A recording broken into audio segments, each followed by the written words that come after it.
In this video, I'm going to show you how to add a fine-tune functionality to your Werkstatt.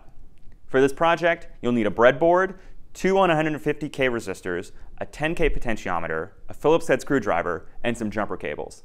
So as you've noticed, the Werkstatt has a very wide frequency range on the frequency potentiometer, starting from 6 to 8 Hertz at the bottom end, all the way up to 16K. It becomes a little difficult to fine-tune.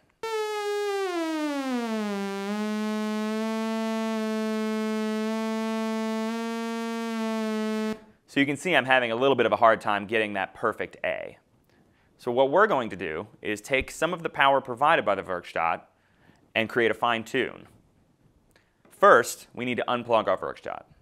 Next, using your Phillips head screwdriver, take out the 4 screws on the top panel.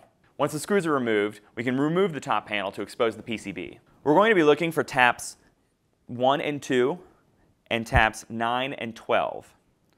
Now 1 and 2 provide a negative 9 volts, and 9 and 12 provide a positive 9 volts. Using our jumper cables, we'll run out of each of them.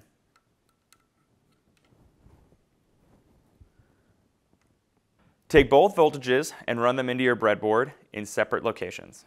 Now this is where we want to be very careful. Make sure you're using a 150K value resistor. This is to make sure that we're sending the right voltage into the VCO linear in to ensure we won't damage the Werkstatt. Use your two 150K resistors.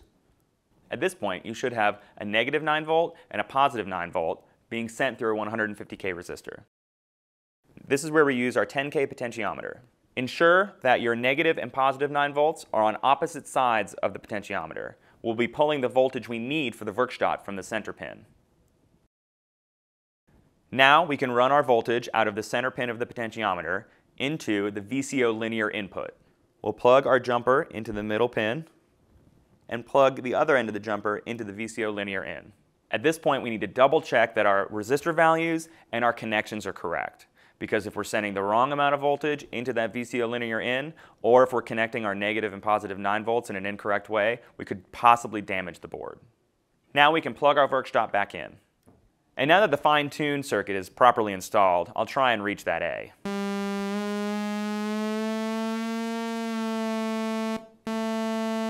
Once I get close, I can actually turn this potentiometer on our fine tune. Before I do that, I'm going to set the envelope generator off so I have a constant tone to make it easier to tune.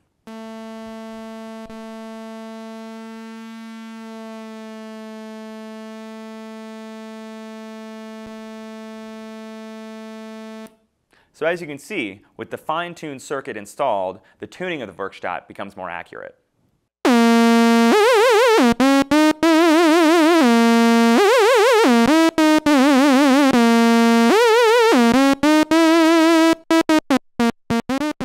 By adding a few discrete components, we're able to increase the accuracy of our VCO.